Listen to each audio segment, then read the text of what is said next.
Today we are on the Old Kent Road to look at another pub relic, another historical artefact in the pub world, and this one shares a similar spirit, if you like, to the Royal Oak in Canning Town. This is, or was, the Thomas of Becket. This was a very famous boxing pub. Now, it's up for debate, really. Boxing fans, big boxing fans, might know more than me on this, but some might say this is one of, if not the most important pub in association with British boxing to exist. I can only leave that with you. Now, like Canning Town, the area was incredibly povertous, even before the war, never mind post-war when everything's been smashed to bits, and you're literally living in bomb sites.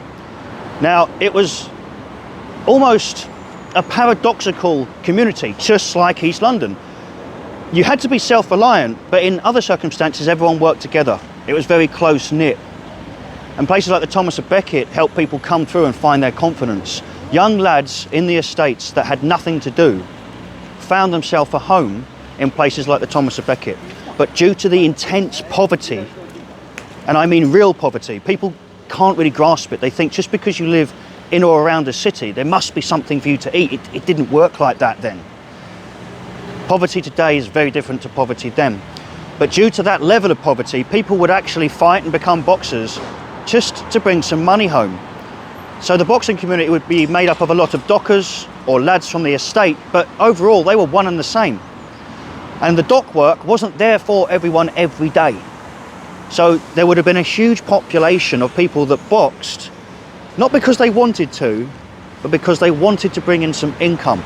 So we can talk about how fantastic the club was and the stars that it produced, which we will shortly, but I have to point out that there's also a very sad overtone to the area and the existence of this pub. And the building now is listed, but it's obviously a hollow shell of itself.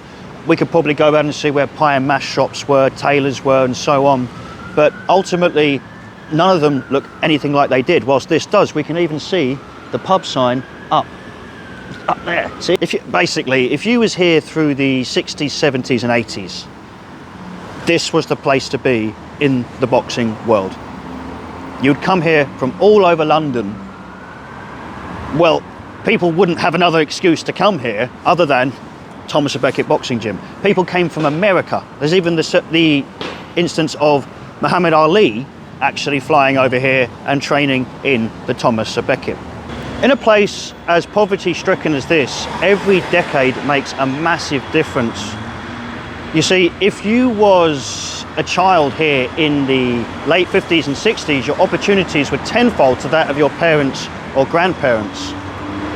Many of the older generations were very happy to see a sense of security coming into the lives of their children and grandchildren, but in the same breath they felt a bit conned that they had lived a true life of poverty. By the 50s, obviously there was estates being built or completed post-war, but by the 50s you had a lot of people living in estates. And the more that the terrace housing disappeared, the less that old world existed. Eventually, just like with North London or East London moving to Hertfordshire or Essex, the majority of people in this area would wind up in Kent, where they and their families remain to this day. And as I said, through the 80s and 90s, well, 70s, 80s and 90s, this pub kept it alive, and people would come all the way back down here from Kent or wherever in order to just visit it, box, and to promote their own fights or the fights of others.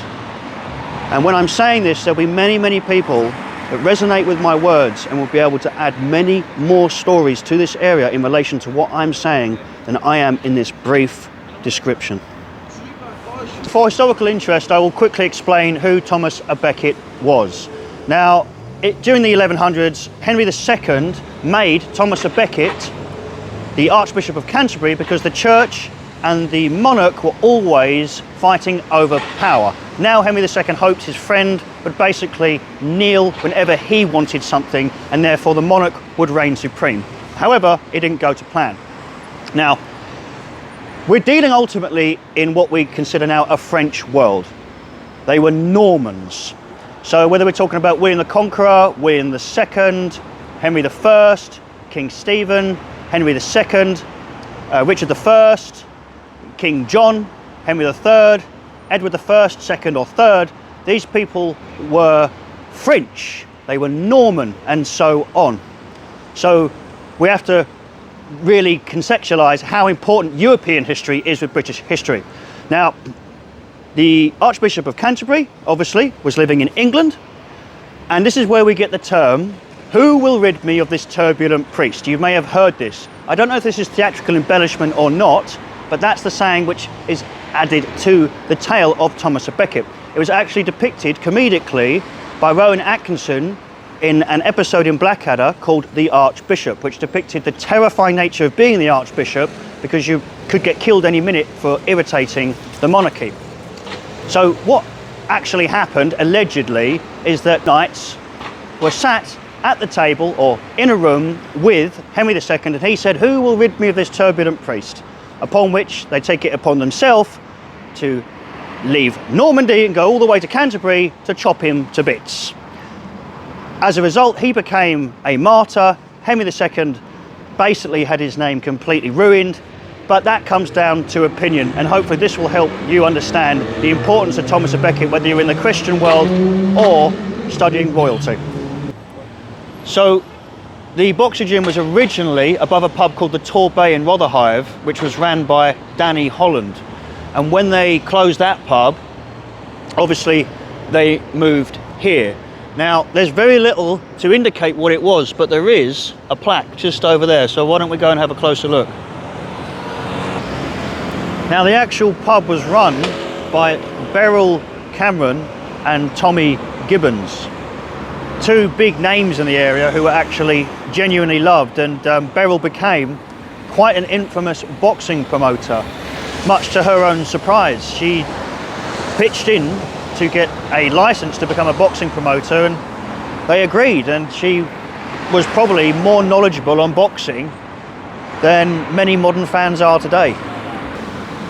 So if you come over here for me, you'll see this plaque here which thousands of people walk past, and this is who Danny Holland was training, the famous Henry Cooper. Now, it wasn't just Henry Cooper that made this place famous. Frank Bruno boxed here, and as I said, even Muhammad Ali boxed here. But that's the legitimate names that we know about, because the pub also facilitated a more hooky environment for unlicensed boxing, and this would also obviously bring in the criminal underworld. Names such as the Richardsons, obviously the Richardsons were very domineering in South London, and even the Crays were known to visit here. There are many other names I could mention, but they wouldn't necessarily mean anything to you. But it would have been just as rife with villainy as it was with boxers looking to genuinely become professionals. And there was this strange world with this pub where someone could come out and go and become a multi-millionaire, massive name in the boxing world, or come in here and become a massive name in the underworld. And for me, like many people in the area, that makes it special. And there's lots of people out there that are great boxers that wouldn't have been able to get a license because of their criminal background, and therefore places like this gave them a home, and it was a place that they could feel comfortable and, dare I say, maybe even do a bit of business without leering eyes all over them. And if you are a David Bowie fan, you'll be interested to know that during his artistic peak in the 70s, he was actually playing and rehearsing in this pub. But once again, whether that was his artistic peak, you'll have to make that decision. So this is the inside of the pub. As you can see, it's unrecognisable. Everything's been completely gutted, apart from the doors. And this will be a very sombre sight to anyone that had spent a lot of time here. We did ask if we could go upstairs, but they no longer have access, otherwise they would have let us. Just imagine the memories of this building. Rest in peace, Thomas a Becket pub.